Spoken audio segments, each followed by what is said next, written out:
get. All right, move on. All right, we, pardon me, cancel that. We are now continuing on the July 11th, 2005 report, and we were talking about plowing into this tremendous thunderhead over the Himalayas. We did not know what we were getting into. We'd flown through many thunderheads. This was by far the most violent we had ever encountered. In fact, it was so violent that our B-24 big aircraft was being tossed about in the middle of that thunderhead like a toothpick. I looked out to the wings on either side, and they were flapping like birds. And I couldn't understand how they could ever stay without cracking off and breaking off. And we ourselves were so hanging on, we were bumping the ceiling and the sides, and we hardly had we're hardly able to keep ourselves in position because the jarring and the violence of turmoil that we were caught in, the updrafts and the downdrafts, the violent thunderstorms. And Grandpa, you were in the nose, right? You were in the I was, yes, toward the nose, toward the front of the aircraft. The nose was the bombardier, which he was not with us, and I was right behind him with the astro compass above me and the windows on either side. And what would you hold on to? Well, we had a good question. What we held on to was, in my case, I had can't call it a desk, but a flat board where I had all my charts and compasses and, writings so I could do my work on the flat board there, and it was anchored to the plane. I just hung on to that the best I could, but even then, I could hardly, I can remember breaking away from that and then getting back to it again. But the violence was so extreme that the plane was under such stress that I thought I knew it could not hold together. At that time, I was not thinking of the dedication of the plane or the blessing of the plane. And no one else, of course, knew of this. I had done this totally in the privacy of my own internal prayer and expression. So no one else on board, of course, knew of this. I didn't do it publicly, I just did it privately. But even when we plowed into that and had this extreme condition, it didn't cross my mind about the dedicatory prayer I'd made. All I was concerned about is hanging in there and staying together. And Leonard, the pilot, called me on the phone. He says, "Swenson," he says, do you have your parachute on?" And I said, "I sure do," because I had, in the meantime, been able to attach my parachute. He said, "Because I may have to give the bailout order." And that, when you think about it now, was just ridiculous. Because if we had determined to bail out, we'd have been dashed to pieces. There's no way we could have survived the internal hurricane of that thunderhead. And we were safer in the plane than bailing out. And anyway, we hung on, and we remained patient about it. And of course, the pilot was just doing everything he could to fight and resist the problems he was undergoing to keep the plane on any kind of a keel. How did you keep track of your direction and How did I keep track of my direction? I did not at that time. all I could do is, of course I had given him the heading and I knew we were okay there. If he could continue that heading, then we would be all right. But we were going flying way up and then dipping way down, just falling. And it was just one of those gut-wrenching, stomach-turning experiences. And as I say, the most violent any of us had ever encountered. Well, it seemed as though it was an eternity in there, and there's nothing. It was terribly stormy, and I could only see the wings out there trying to break off the plane. And suddenly, I would say, I'm just guessing now, maybe 8 or 9 minutes, 10 minutes in that condition when we finally broke out the other side. And we were in the clear over into China, and I could see around, and I could see other clouds, and I could see the ground because we'd broken out of that thunderhead. And we sailed out of that from turmoil and turbulence and flying up and down and bouncing around like a toothpick, flew out, and we were all of a sudden steady and straight and calm. Well, it was a most not only frightening experience, but remarkable experience to go through what we did. Well, we found our way to Kunming, China, and unloaded our gasoline, turned around and came back home without incident, back home to Tezpur. But when we got to China and we landed on the ground, all of us felt this upwelling of gratitude and appreciation that we had made it, because we knew that we could have been dashed. And the co-pilot, who was a Catholic, Gene Fish was his name, he came up to me our group was discussing our terrible ordeal, which left us all so ragged out. And he came up to me in the midst of our crew there and he said, "Parson,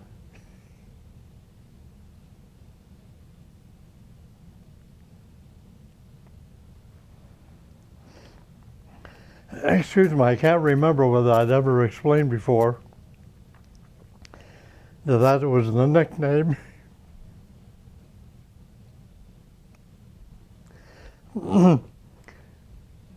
that I went by from the crew because they knew I'd been a missionary."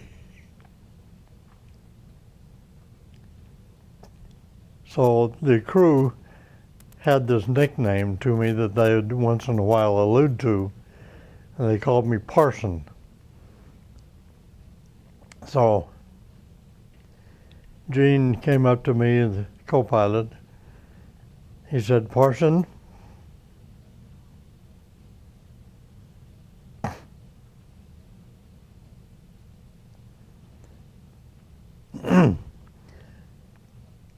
these are his words.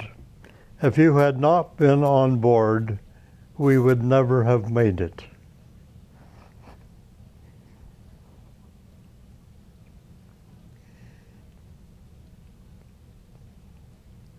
Of course, by that time, I had realized why we came through.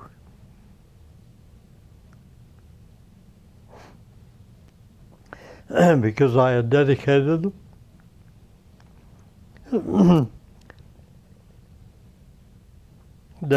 the aircraft by the power of the Melchizedek priesthood and in the name of Jesus Christ. And that came to me so strongly on our way to Kunming that was how we were preserved. But I knew that no one else knew this. But when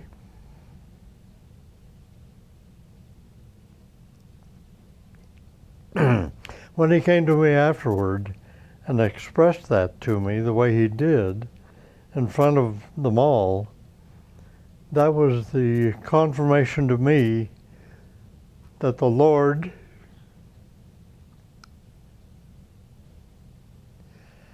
had witnessed to them that he was good to us that day. That the Lord was our preserver and guide on that day and brought us through. I mentioned before, in both combat and in weather-related situations, there were over 500 aircraft lost flying over the hump.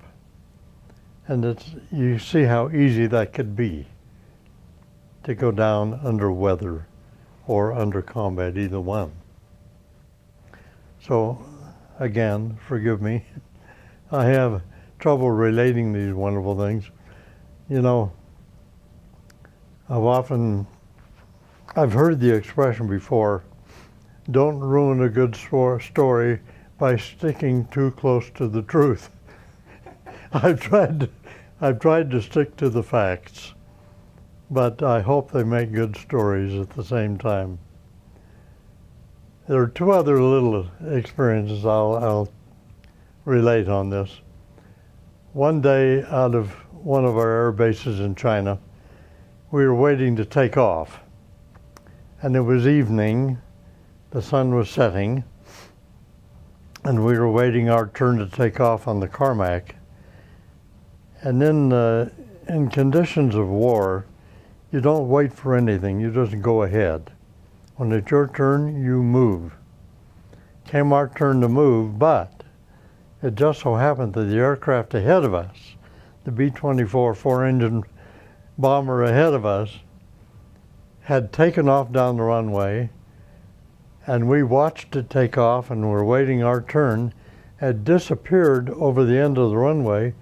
Suddenly, tremendous fire and smoke came up, and we knew it had crashed. We didn't know whether it had crashed because of enemy fire or mechanical difficulty or whatever caused it. We knew that it had crashed, but we could not wait. We were ordered to fly on, so we roared down the runway and took off. And believe me, that is a gut-wrenching situation too. We're just watching the plane ahead of you crash, and we got the end of the runway, and we flew right through the flames and smoke and saw the burning aircraft down below. And we flew home without incident, but I just had to explain what a revolting feeling that is, to have to fly through that and be the next one to take off after the one ahead of you had crashed. Another fun little experience was on our way home one night.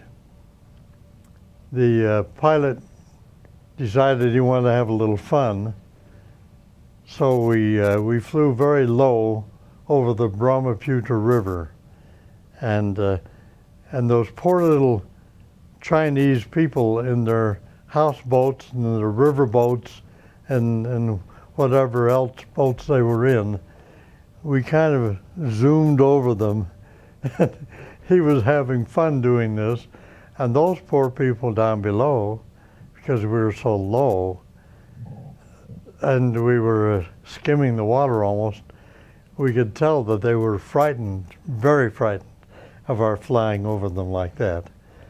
And while we thought it was sport, and the pilot thought it was sport, I knew that we were tantalizing them and causing them distress that they shouldn't have had to go through, but it was an experience anyway. And he, after dipping so low and flying along the river, it's a big river, he finally pulled up and then flew toward our air base and landed. Another experience was monsoon related again. When monsoon rains hit, it's just as though it's all water. You don't see any space. It's just sheets of water.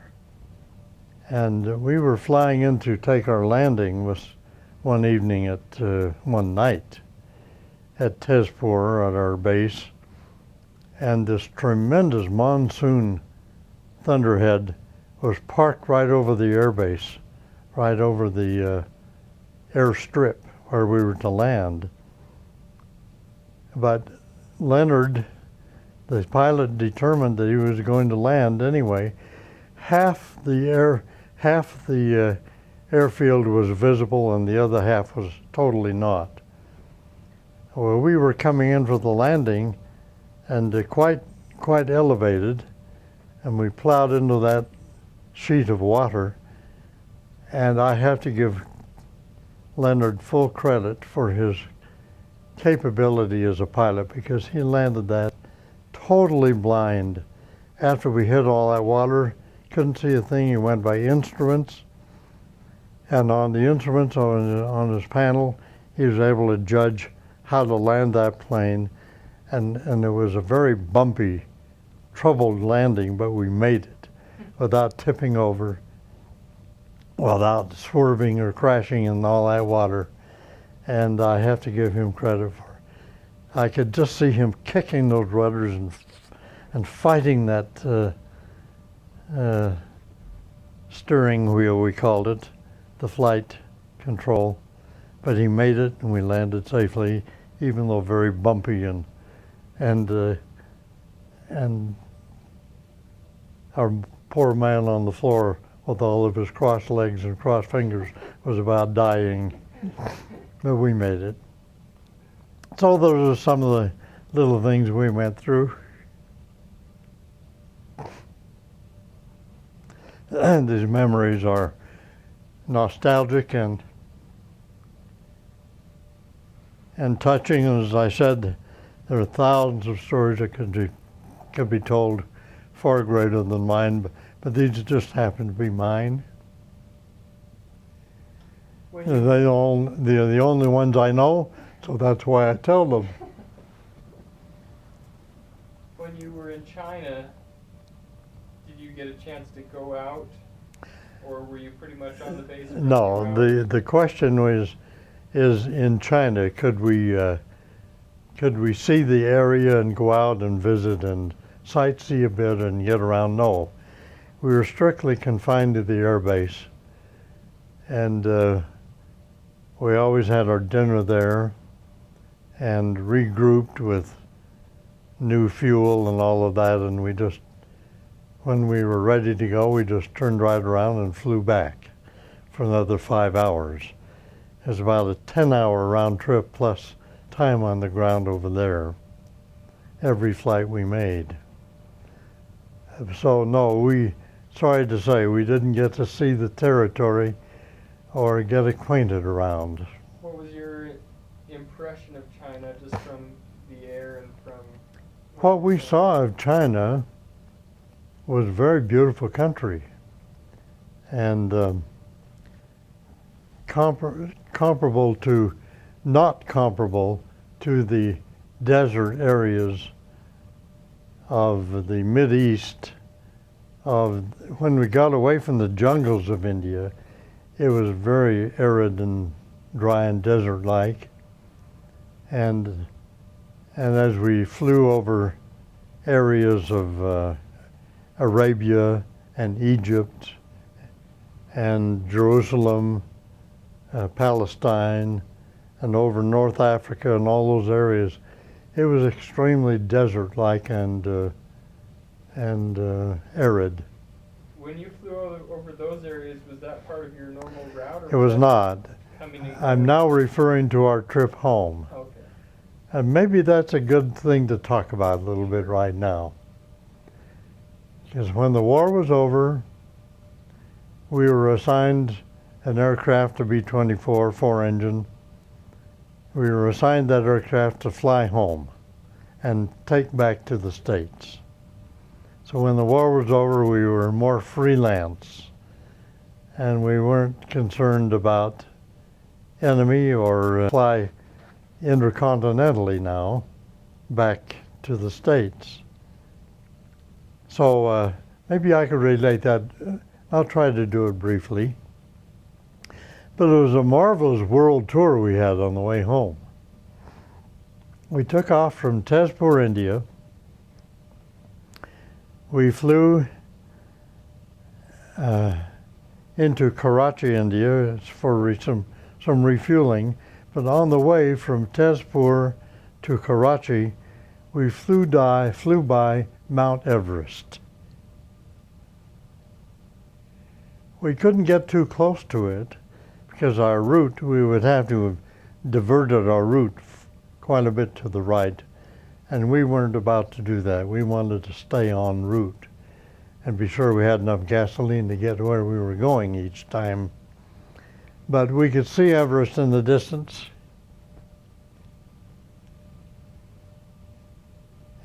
A beautiful sight, and all I can say is I've seen it from the air, but I haven't climbed it. There's a very, very beautiful chain of mountains there. And we flew through the Assam Valley. That's the name of it. I'm not swearing now, but it's called the Assam Valley, where we were located, and through that valley and over into Karachi, India. From India, we flew over into across North Africa. But on our way through North Africa, we took a diversion into Cairo, Egypt. And on our way to Cairo, Egypt, we decided we would make a diversion over Jerusalem.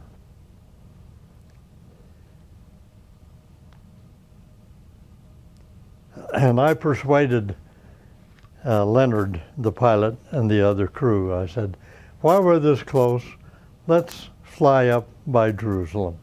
So we did. We got over Jerusalem and Bethlehem.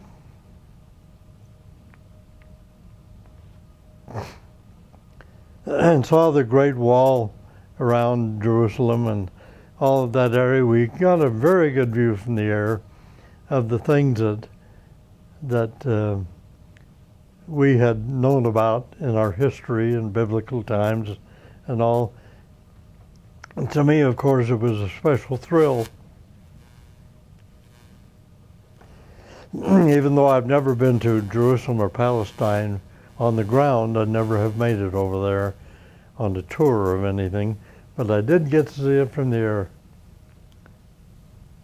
On that particular time in 1945, on our way home from India.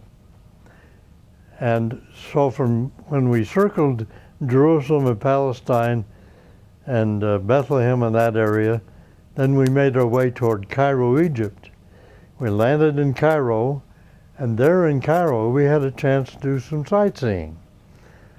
So we were able to get out to see the Sphinx and the pyramids and see the camels. We didn't ride a camel, I don't know why, but we climbed the Sphinx and got on the pyramids somewhat and saw them anyway, and those marvelous scenes that we've all been acquainted with in our history. So we did get to see that, but it's in the middle of the arid desert, and the Nile River, of course, flowing right nearby. We were able to see all of that on the ground as well as from the air. And then when we took off from Cairo, we flew across North Africa, which included Tripoli and Casablanca. And then we flew into a place called Dakar, South Africa. And am I saying yes? We got into Dakar, South Africa. And the reason we went to Dakar, South Africa is because it's kind of on a point, the furthest west point of Africa where there's an air base. And that point to the next point across the ocean. The nearest point of land again was a place called Natal, Brazil. And I wonder, since you're somewhat acquainted with Brazil and Argentina in that area, and I should ask Brian, our dear grandson and your cousin, if he knew where Natal, Brazil was. You better knock that off for just a moment. We had an interruption, and so we'll continue now on the same tape. I was describing that we had flown into Dakar, South Africa, to a base there. And the reason, because it's out on a point into the Atlantic Ocean. Atlantic? Or I think it's the Atlantic Ocean. And across the ocean was our destination at another base called Natal in Brazil. And that's out on a point too. And those 2 points are the nearest across the ocean that you can fly. And it was about an 8-hour trip as it was. So we flew from Dakar, South Africa, an 8-hour trip over the ocean, and landed in Natal, Brazil, on our way home. And there's one kind of interesting experience that I'll relate on this particular leg of the journey, and that is that being entirely across the ocean, there was no fixed point at all, nothing to look out on the ground to see where you are. It was all water. We had good weather, so I had an opportunity to shoot what we call sun lines to get my bearings and my direction and my compass reading. So I got into my astronaut pose up there, astrodome pose, and I used my sextant and shot what we call sun lines. So you shoot the sun where it is various times along the route, and you keep this up over quite a long period of time. And these sun lines, by interpreting them through our logarithms and charts, we're able to determine a direction. And so I kept giving Leonard the heading that we were supposed to follow, and this heading would have been something around 245 degrees west. And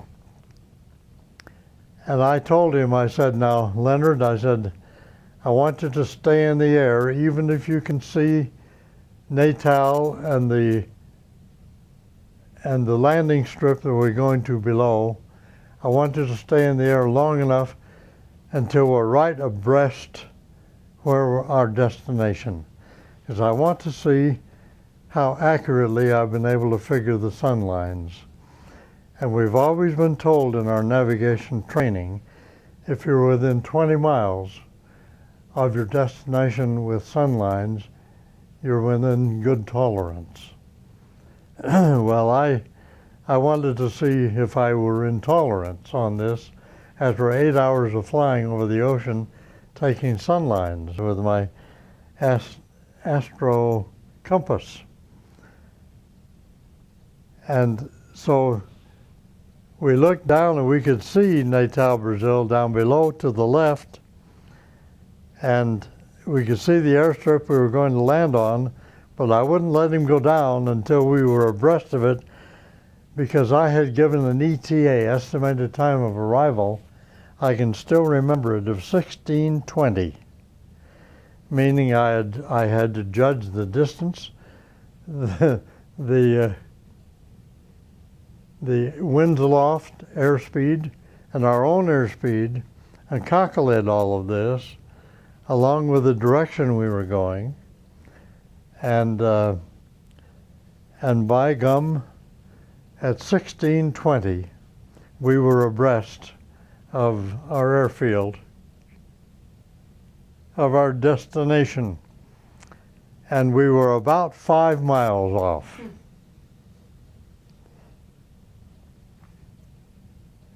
So, kind of funsies-like, I was able to say that we were within 5 miles and right on the 1620 ETA. And I think there was a lot of luck in that. I think I just had a lot of compensating errors, which finally got us to that point. Well, once abreast, then I told him, you go ahead and land now. So he made the circling down, and we landed there and stayed overnight in Natal, Brazil. Well, our next stop was to be San Juan, Puerto Rico,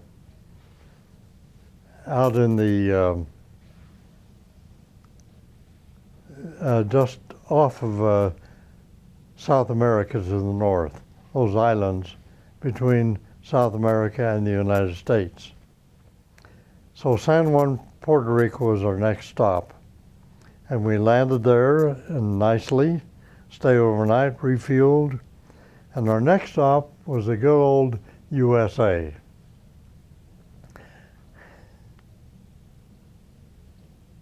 And I can tell already this is going to be difficult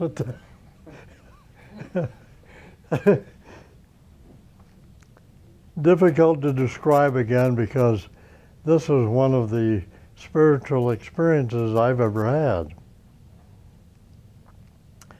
We were flying toward Miami, Florida. I had given their proper headings, and we were right on track to Miami, Florida, there to land and return home. As we were approaching land, as we were approaching Florida, and we could see it in the distance, we could see landfall in the distance, there formed a cloud. And this cloud, we were all able to see it, had the shape of the United States. I mean, it even had the Gulf of Mexico and the little tail of Florida on that cloud. And it was just like a great welcoming symbol to us. It didn't stay that way very long, but it was about 5 minutes that we could actually see in that cloud the formulation of the United States of America. And as I say, even the Gulf of Mexico and the tail of Florida there, where we were.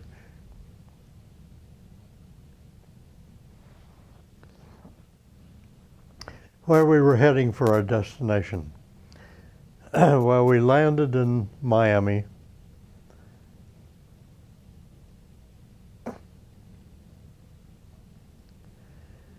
And the 5 of us crew members, each one of us, as we got off the plane,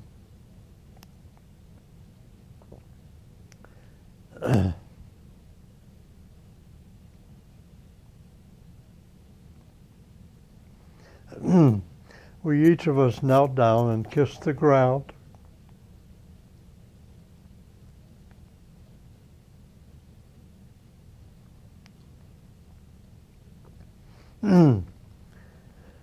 Back on U.S. soil again. And it was a joyous experience. And that's the last we saw of our aircraft. We had to leave it there on the Miami Airfield. You'll be tired of me. You've been You're already tired of me, I'm sure. But here I go. But we had to leave our aircraft there because from there we had to embark on our troop trains. Our troop train was to take us to our various destinations. And this particular one we were on started out of Miami the next day, maybe it was a couple of days later, clear across the southern states, and then up into Utah and into California. Well, there were troops dropped off along the way on the southern route.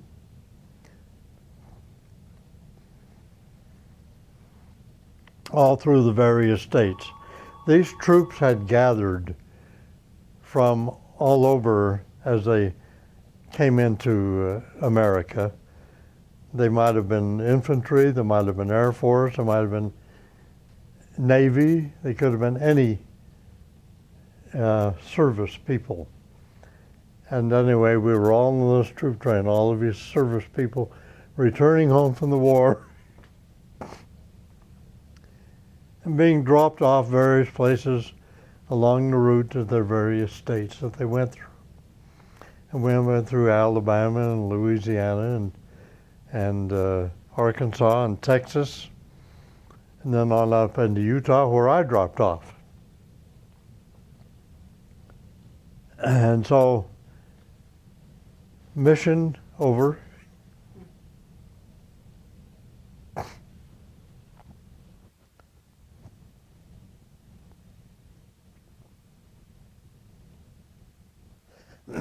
Mission completed, and I will always say and ultimately explain and acknowledge that the United States of America was instituted of the Lord, that it is the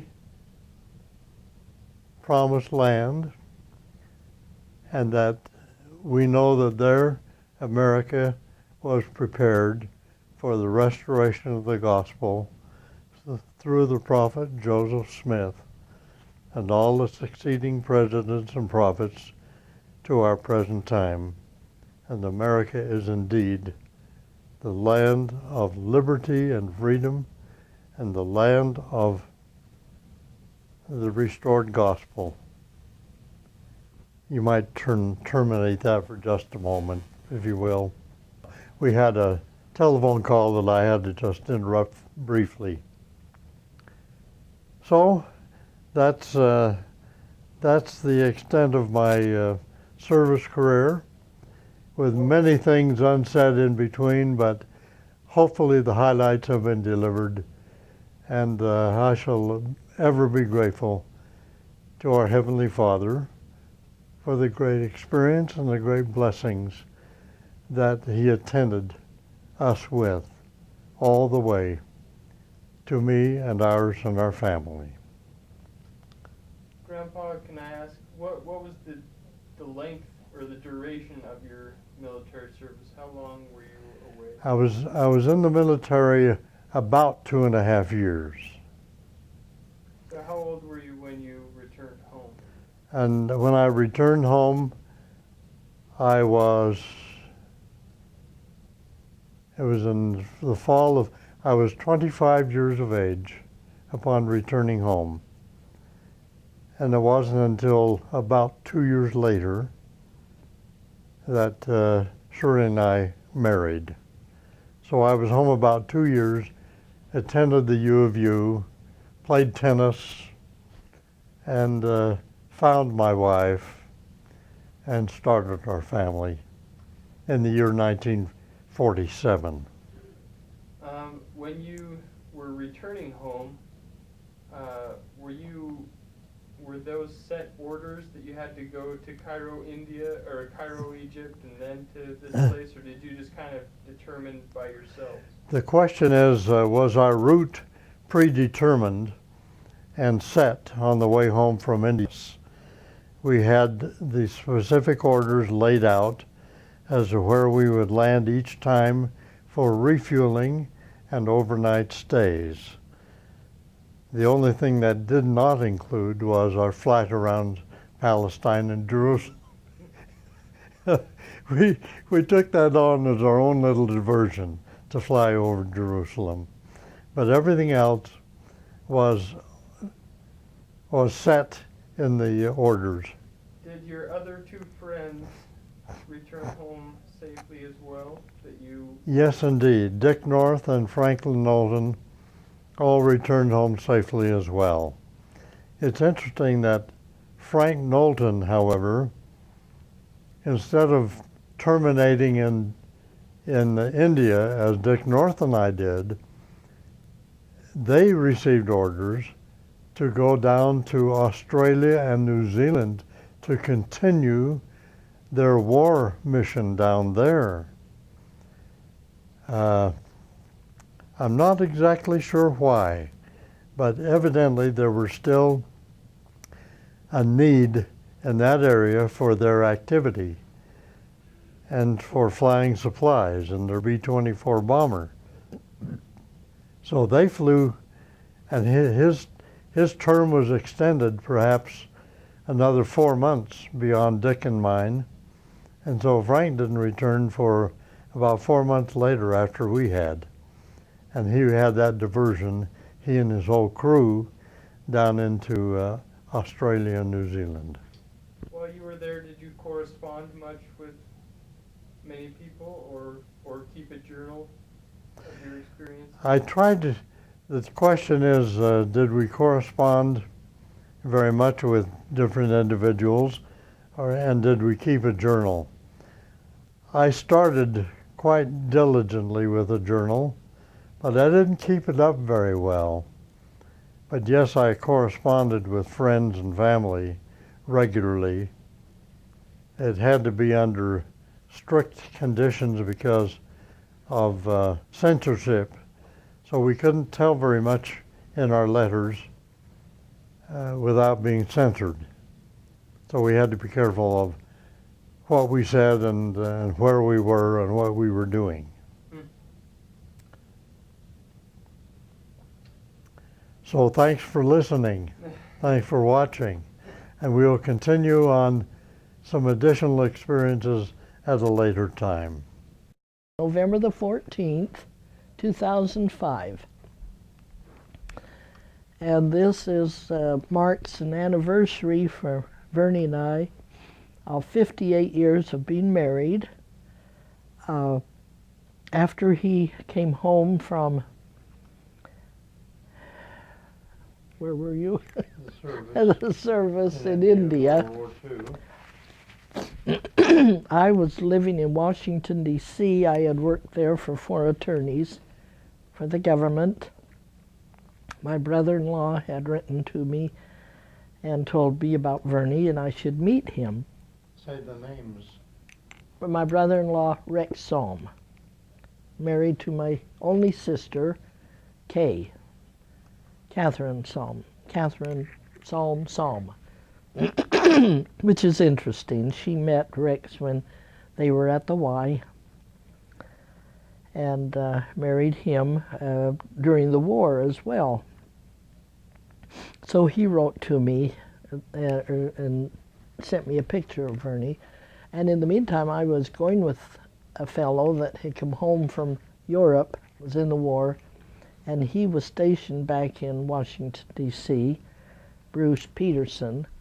And then when he came home from the service, I came home about the same time, and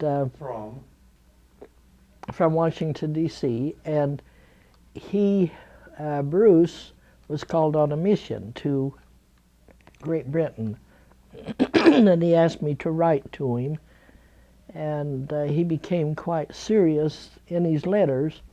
But in the meantime, I met Vernie, and I made a very big impression on him. He came out to the house to meet us, and we had a nice evening, got acquainted with him, and he sang for us. And I liked his voice, he had a beautiful baritone voice. What did he sing? Do you remember? Let me see, what was... I don't remember I seeing it. I can yes, you did. You sang that night and you got prickly heat that you had had when you were in India. It was a problem with the skin, I guess. And I'm trying to think of the name of it because I'd remembered that. Now I can't think of it. Well, anyway, that's okay. be a beautiful song.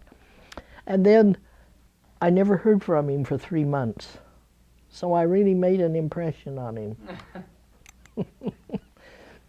Then, Would you explain who Rex is, that he was my Rex, former missionary companion? yeah, Rex Salm from Idaho, who married my sister, was a former missionary companion of Vernie's in California. They were the first, was he your first missionary companion? No, but I knew him in my first area. And then they divided the California mission from the north and south, and Vernie stayed in the south and Rick stayed in the north. That's right. And anyway, But that's why he wanted me to meet you. hmm and But so they can't hear me talk, in- so in the meantime, you I have to was fill in. in the meantime I was writing to Bruce Peterson on his mission. Very, very nice fellow, much like Vernie. His attitudes and he was just a great young man, wonderful missionary. Grandpa came and sang, and then Well, he came and sang, and then about 3 months later, he did finally call me and ask me if I'd go to some concert with him.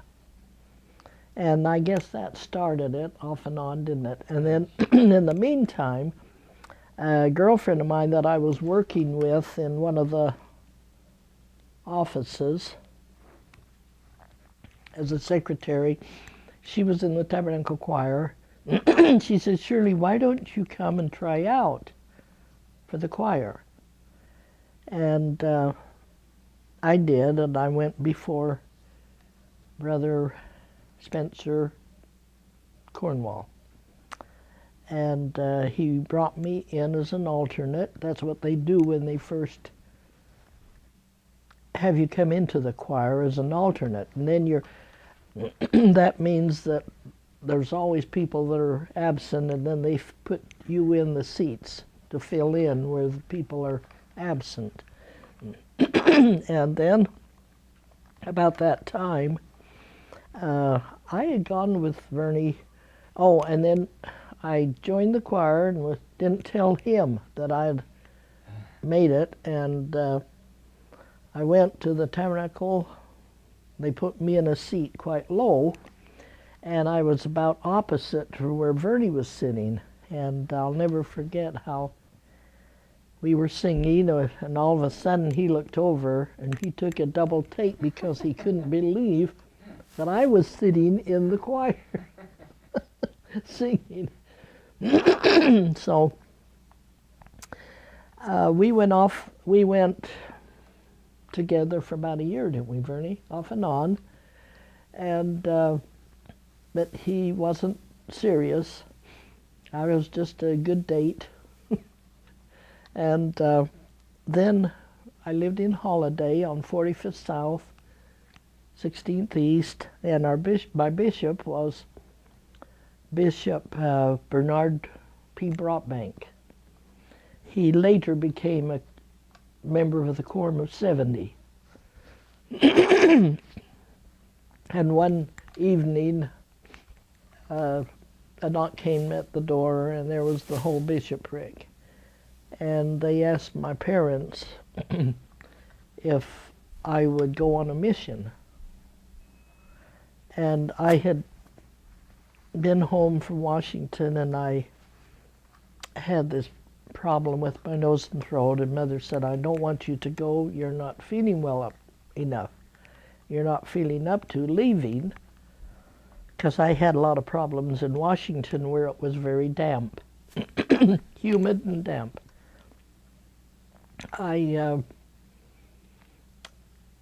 Mother wouldn't allow it, so I had to decline.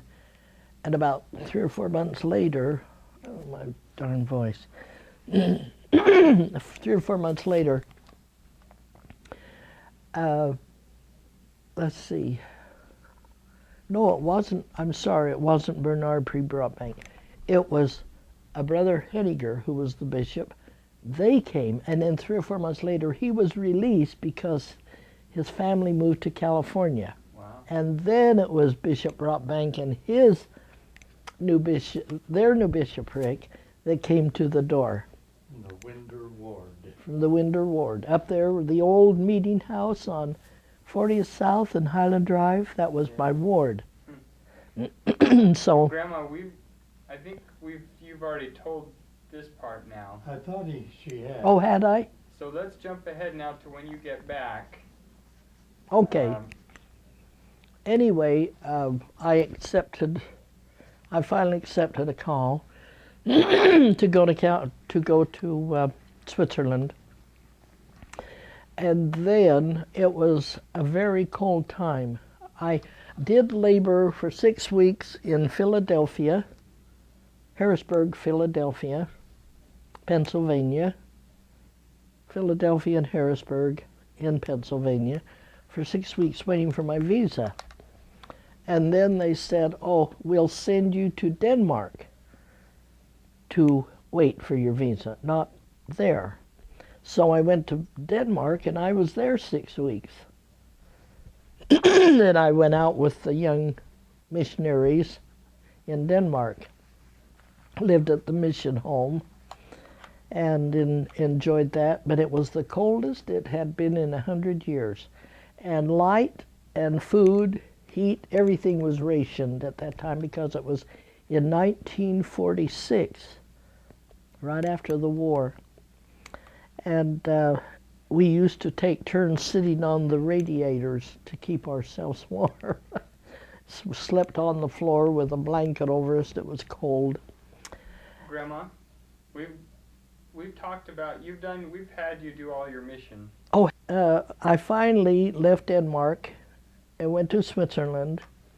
And the only reason that I was able to get a visa was because my grandmother, Elizabeth or Eliza, my father always called her Eliza Keller, was from Winterthur, Switzerland. And because I had Swiss blood in me, they allowed me to stay in Switzerland. And then it was very cold. I was living upstairs in the mission office, on the 3rd floor in the mission home. And I took ill because I had no heat in my room. I would have to get ready for bed under the covers. It was so cold.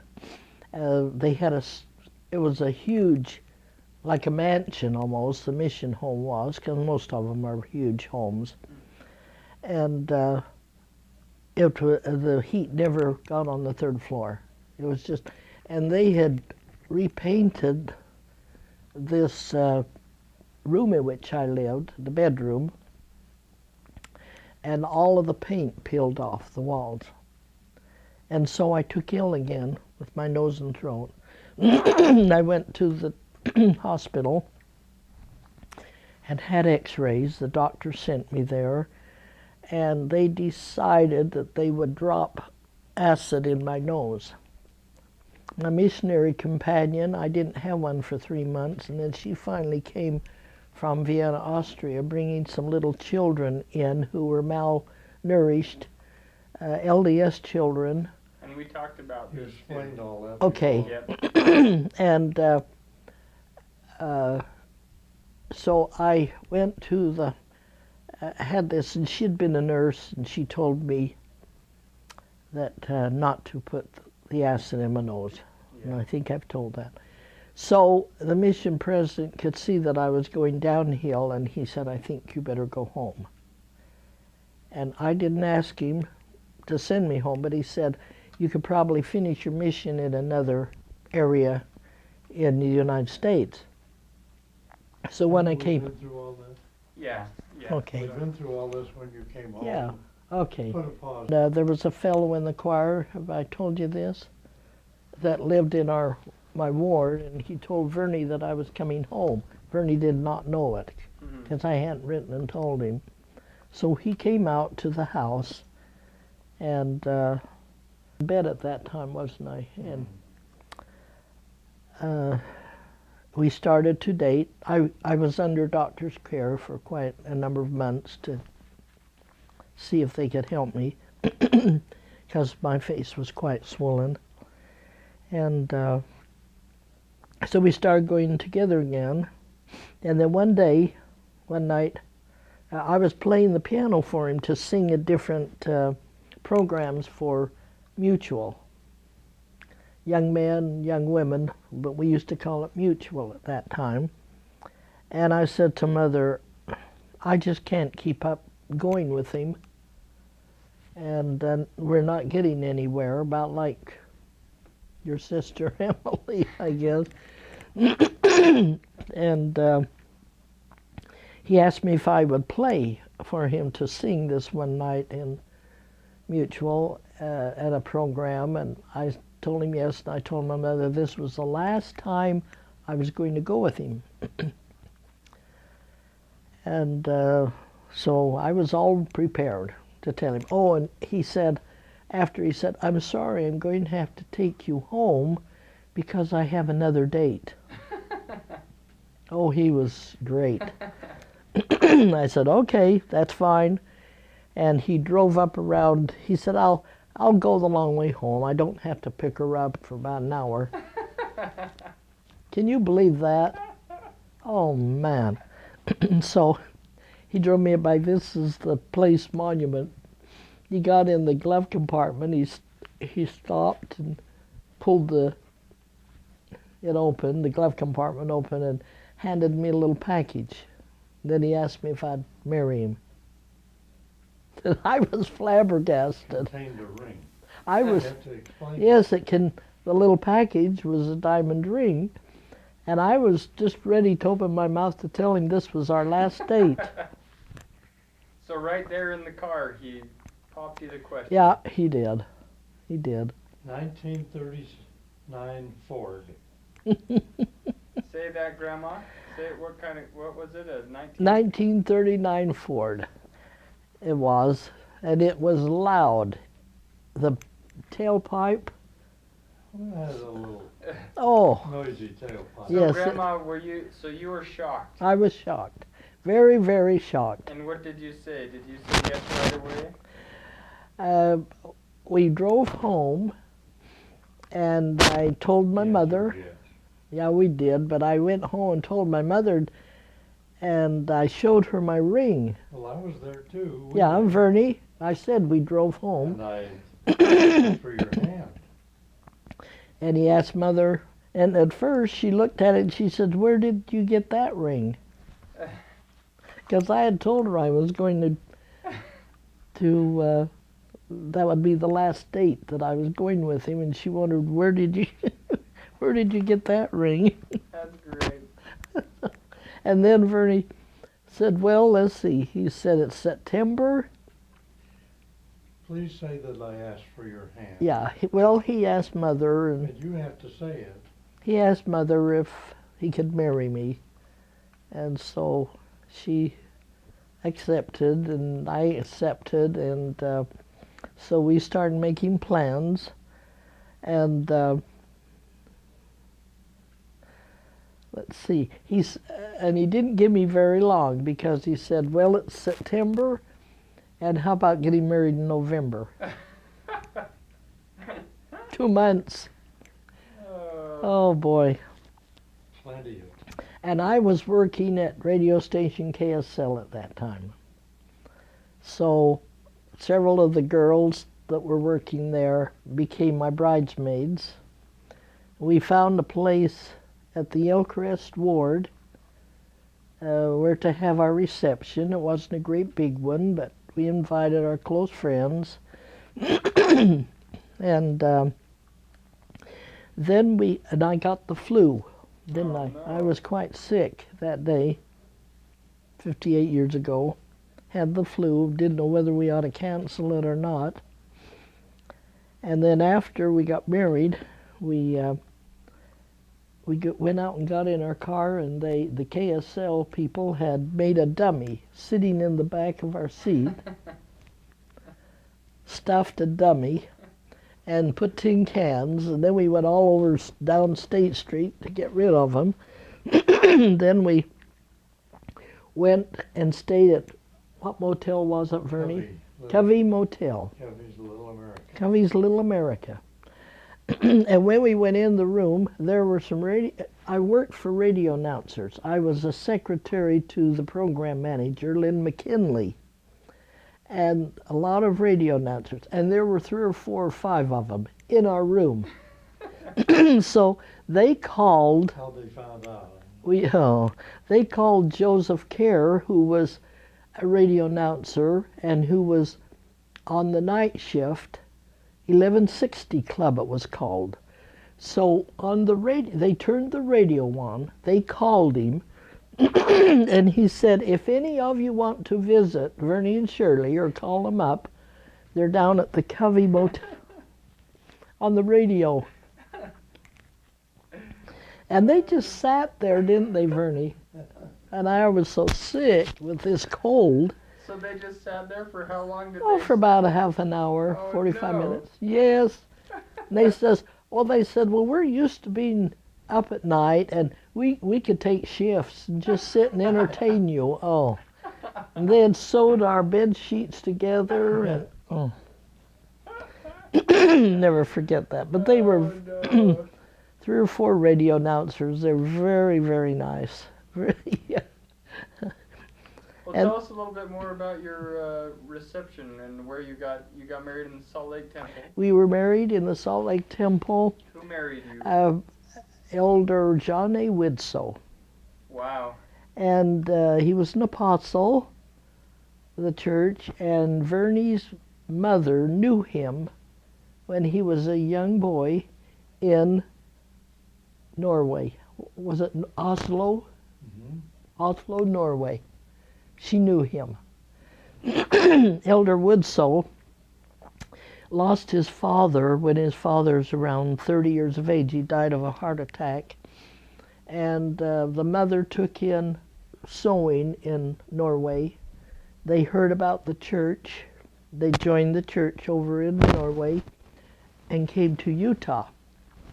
And both Elder Widsoe and his brother became became the president of, his brother became the president of Utah State University, and Elder Widsoe was the president of the University of Utah. And Elder Widsoe was a great scientist. They used to call, he was very interested in the word of wisdom, and when we were younger, you would hear people say the word of Widsoe, didn't they, Vernie? Yes. They would talk to him about, because he brought a lot of it out Wrote of that book. nutrition, yeah. Called The Word of Wisdom. And also, he was a very astute man, very, very intelligent. I first met him, Vernie didn't introduce him to me, but when I was working in Washington, D.C., I was going with a nephew of his who was stationed at Annapolis or somewhere. He was in the Navy, and he used to come up to Washington to meet me because he lived in the same ward, the Winder Ward. And so he would come up, and we would go around Washington, D.C., visiting as tourists, on weekends. We happened to go into the Mellon Art Gallery, and there was Elder Widsoe. He was back there for a state conference in Washington, D.C. at this time, this one weekend, and David Lingard, his nephew, introduced him to me, and just mentioned my name once to him. And then we went our way to look at the beautiful paintings in the Mellon Art Gallery. The next day was conference, and the bishop or stake president had asked me if I would take down in shorthand conference. Now, they didn't have cassette tapes in those times, anything like that they could record. No recording machines. So I sat over in the corner. Dave, Meaning shorthand. Hmm? You've got to explain the shorthand. yeah, I took Oh, she did. I took shorthand for them. I said they had asked me to take it down Yeah. in shorthand. In shorthand. So anyway, I was sitting over on the end, on the stage, on the stand, and David was in the audience. He had come with us, my girlfriends and I, and he was sitting on about the third row, and I noticed that Elder Woodstow got up and walked to the podium before it started and motioned for David. And then he said to David, "Where is that girl you had yesterday, Shirley Swenson, or Shirley Psalm?" He remembered my name. And David pointed out that I was over taking down Dictation. dictation. I was taking the dictation. That's neat. But So he married you guys. he did. He performed the service for us. Wonderful man. Just, oh, We And- invited him because of my mother. yeah. And I've given you that book, Joseph Smith as Scientist, so hope you have a chance to look it over, and because it's wonderful. And were both your parents living when you were married? Both of my parents were living, yes. And same with grandfather? No. Vernie's mother passed away. How old was she, Vernie? About 67? 67, and it was in 1945. And no, it was in 1946 when I was on my mission. All right. She passed away. And Vernie's little father, wonderful man, he lived to be 89. He was a very sharp little man. He was very quiet and very shy, wasn't he? What was your dress like in Grandpa's suit? Anyway, he only survived on my side. Shirley's parents both were in the temple for her. That was your question. Mm-hmm. Was your father there? Yes. I think so. Okay. His mother wasn't there, but his father was. That was an interesting experience, too. I had a friend that lived in Magna across the street from me, and she offered to make my wedding dress. It was a lovely dress, and Vernie had a nice dark suit, and wasn't that the time that was it your car that the battery died? Yeah, the battery died. Are you going to tell that? So my father Sure. said, what did he say? Well, He could use, how was Maybe I it? should Yeah, get in and don't. But you can sit next to her. Yeah, I'll you can fix sit it there. up. It'll fix- oh dear. Well, in as much as she's gotten into to my car and my battery Nitty-gritties, this is- situation, I was all dressed, ready to come to the reception, to our wedding reception, and Shirley was getting there by some other means, I The guess. family. And I was going up on my own, but got in the car and it was dead, and my battery had died, and I had no transportation except that I had a brand new top coat on. It Beautiful. was so lovely, brand new, expensive new wool top coat that I was proudly wearing to my wedding reception, and I had to go in and took the battery out of my car and put it on my shoulder and carried it.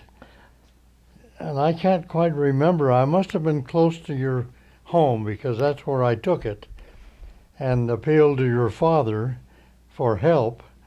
And he said, "What are you doing with that battery on your shoulder?" He said, "That's acid." He said, "That could harm your coat," which it eventually did. It ate through the acid, ate through and ate holes in my beautiful new coat.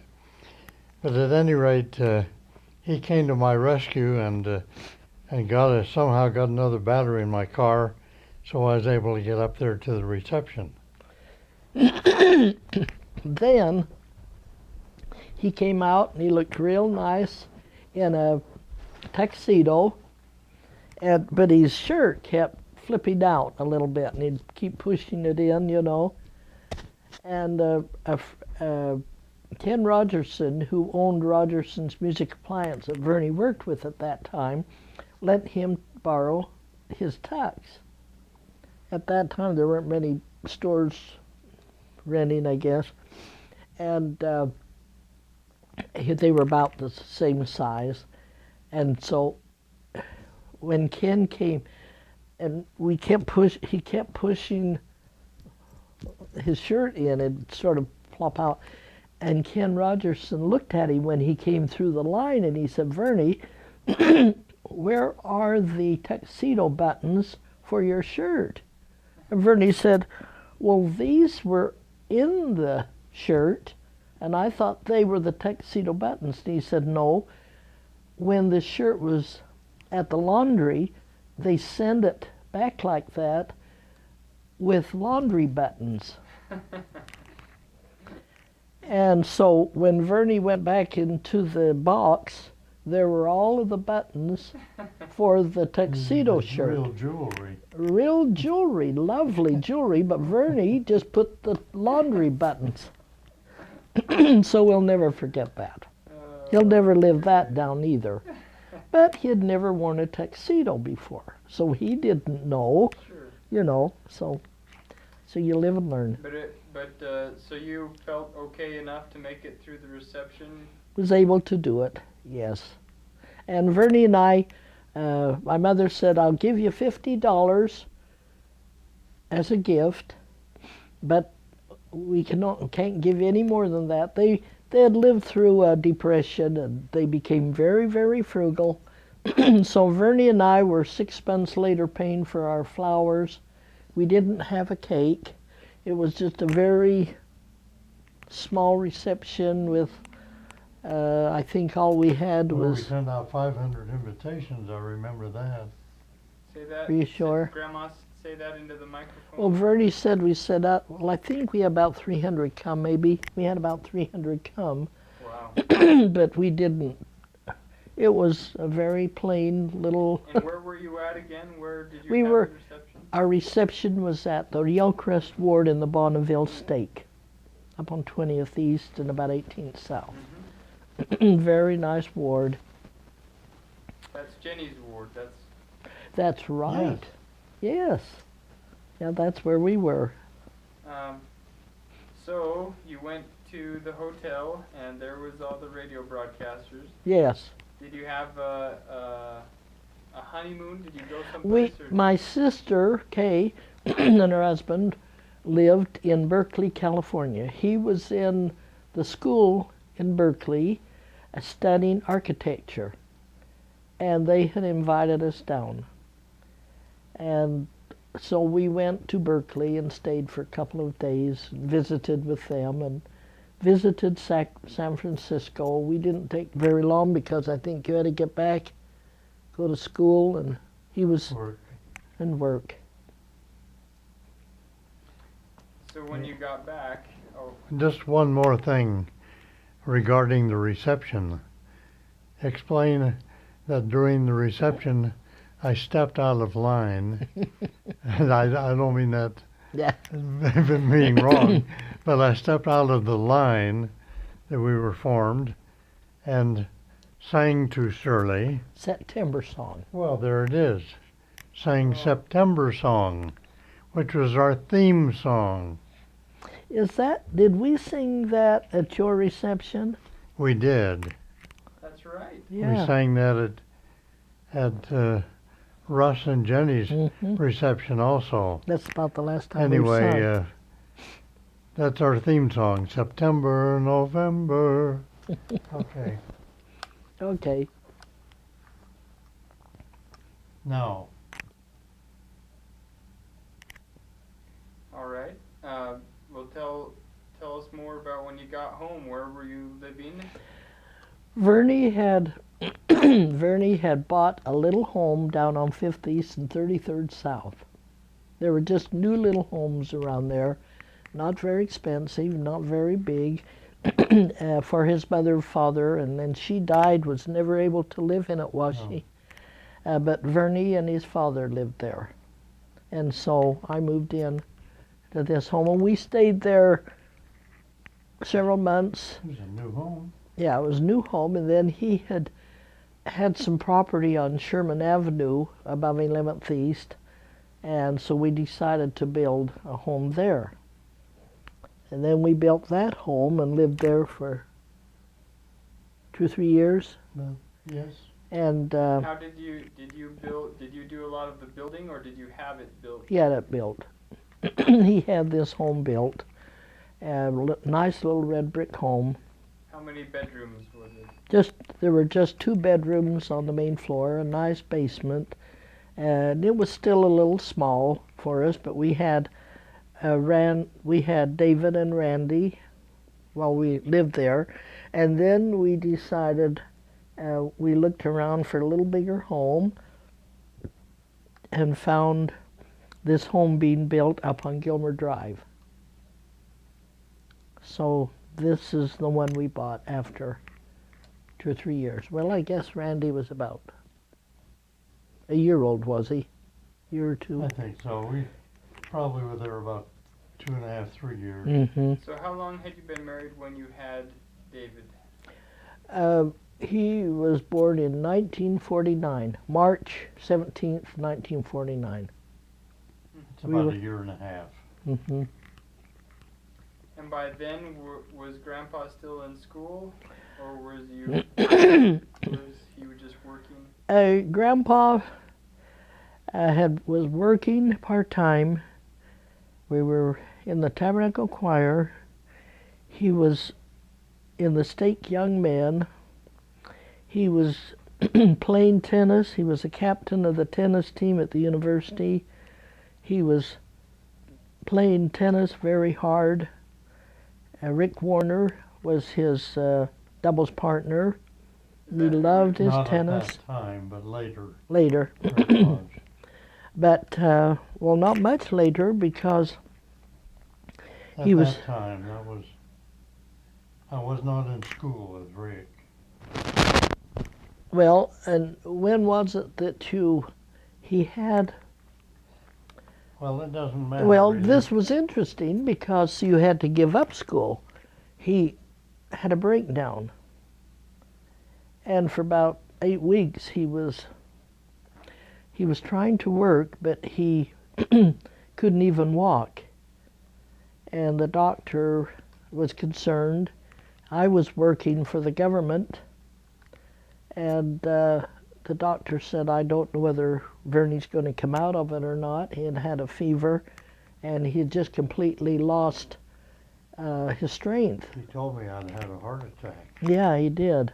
Say that into the He microphone. didn't say that. Well, You've got to I repeat didn't it. know that. Yeah. The doctor said that he thought Vernie had a heart attack. And so he put him right down in bed. And in those days, they didn't send him to the hospital. They just told him to stay down and to be very quiet. Then when he started to work again, he just crawled to work, crawled around the house. He couldn't stand. It was in 1948, wasn't it, Verdi, when you had that breakdown? Just before David was born, I think.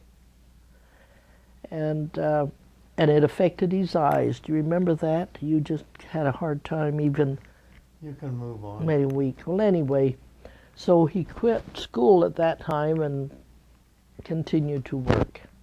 Working for. He was working at that time for Rogerson Music and Appliance. That's right. He was the manager of the store. Then I went Okay. to, Then right after that, he went. Rick Warner, wasn't that right? Rick Warner asked him if he would come and work for him. at Bennett. It was Ford called Company. Bennett Ford Company then. So at that time, you were working for the government, Grandma, Yes. and Grandpa was working. Yeah, I was working for the FHA. And what were you doing for the FHA? I was a secretary at the Federal Housing Administration. I had worked for the Office of Price Administration and the I'd worked for the FHA, worked for KSL. I had worked for the Department of Agriculture, government job, and so I had quite a few. And were you doing that full time, or was that part time? Full time. And did you guys trade off watching? We put them into a private home, David and Randy, for a while, and then what happened? We just decided it was too hard on the children, so I quit working, stayed home, and he started feeling better and working full time for Rick Warner, I could handle it. Yeah. for Bennett Ford, and then it turned into Rick Warner Ford. And we were able to handle it. And then, then after that, years later, I guess I got involved. Once a secretary, always a secretary. So people would keep asking me if I'd help them, and then I became a volunteer at the someone called who was in charge of the church office building and asked if I would help out. So I worked at East High School while the children were older, and Dave and Randy were at East High School, and your mother Sylvia was in junior high at the time. So you were a secretary at East High? I was a secretary at East High for a year. Then I went to the University of Utah and worked for a number of the professors at the university for a year or two, about 2 years I guess it was. Then when I retired from that, or stopped working there, then they called me at the church office building and asked if I would come and volunteer. So that was an interesting experience I got involved in. I worked, my first job was working once a week in President Benson's office when he was president of the church. Then later, I worked in the office of the First Presidency when President Kimball was the president. Did a lot of his typing of letters that he had to get out, of blessings of, what do they call them? I did an awfully lot of those of people that had been excommunicated and they wanted to come back into the church, and I did a lot restoring the blessings. I typed up a lot of those letters for President Kimball. Then the personnel department asked me if I would help be on the stenographic pool when they needed a secretary, and I worked on 24 of the floors of the church office building in practically every department. They would just call me up some morning and say, could you come in and help? And sometimes I'd be there for 3 weeks, or sometimes I'd be there a week, sometimes 2 days, sometimes 3 months if a girl had. And then then they sent a letter to the stake president clearing me so I could work for the apostles. Wow. So I worked for about 10 of the apostles. I worked for President Hinckley in his office, President Faust, President Monson, President Packer, or Elder Packer, he's now president of the Quorum of the 12, Elder Nelson, several others that I had gone Elder L. Tom Perry and Elder LeGrand Richards, and they would put me in there when their secretaries were ill or on vacation or had, anything like that. And that was awesome. That was fun. Very, very interesting. Really was. Well, we'll have to go into more detail of some of your experiences there. When I was at the Y, before I left school there, I was inducted into the Phi Chi Theta. It was they called it a National Honorary Business Fraternity. It wasn't a sorority, it was called the National Honorary Business Fraternity. I've got what do they call it, a certificate that they gave me. So I've always enjoyed shorthand and type and working for the brethren, and it was a great experience. And the children were older at that time. Some were married. Well, back when you moved into your house on Gilmer, Mm-hmm. so you bought that house new. That was Yes. a new house. Under construction. Tell us more about your house on Gilmer. Well, Vernie could probably tell more about that. Do you want to say You want to anything? scoot over? Or Do you want to say anything? put the microphone on? Yeah, Yeah. I'll just, It'll pick him I'll up. just get close to you. It's our anniversary. There you go. Well, I'm not sure what you need to know except that we were delighted to know that it was in the Garden Park ward of the Bonneville Stake. And we knew a lot of the people already who lived there. The Evans and the Cannons and various that we'd already been acquainted with. And And, there were 4 or 5 of the apostles there too. Well, yes, we used to call it the School of the School of the Prophets at the Garden Park Ward, because there was Elder Sterling Sill, Elder Richard Evans, Elder Adam Benyon, Joseph Fielding Smith was our Joseph neighbor. Fielding Smith, and there was a fifth Hubie one, Brown. Hubie Brown, of course. And his backyard just jogged off of our backyard. Our kids used to cut his grass and clean off the snow in the wintertime. David and Randy. They serviced his yard quite a bit. Yeah. Is that And what sold you on the place? Is that what attracted you to it? No, we didn't know they lived there. we did not realize the great things we were getting into there. But no, we purchased the home under construction and then settled in for nearly 50 years there before we sold it and gave up the larger home for this condominium here, which reduced our workload greatly to be able to be here, Brickyard Condominiums. I did want to say that when I moved into the ward, it was about the time that Richard L. Evans got acquainted with me. Of course, we got acquainted with him as well in the Tabernacle Choir because he was the spoken word. And he asked me if I would be a guide at the Beehive House. So I was a guide for 8 years at the Beehive House. And then when I left the Beehive House, I was made a hostess at the church office building. What time was this? Was this right at the same time that you became a guide at the Beehive House? Just after you had moved in? It was about maybe 3 or 4 years later. Sylvie was a little girl. And a Remember. similar thing happened with me. Elder Evans approached me along with Elder Hanks, Duff Hanks, Marion D. Hanks, came to me in the foyer of our ward one day and asked if I would be a guide on Temple Square.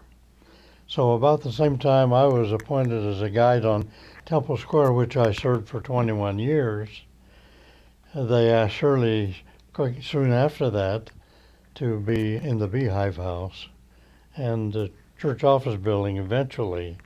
Is that right? Yes. So, how long were you a guide at the church office building, Grandma? 16 years. Uh, And I was working, repeat that into the microphone too. It was 16 years now. I was 16 years 8 years as a guide at the Beehive House, and then later became a hostess. I was a charter member. They chose about 60 of us, and then they ended up with about 150 hostesses, where we would take people through the church office building, end up on the 26th floor, and explain the temples and many other things we would point out in the city to the people. We've got just a minute left on the tape, so Okay. we're gonna wrap up here. But that's a good place to end. So if you'll just say that now we're ending, and then we'll finish later. Okay. Go ahead and say it. Now we're ending this tape, and we'll finish another time.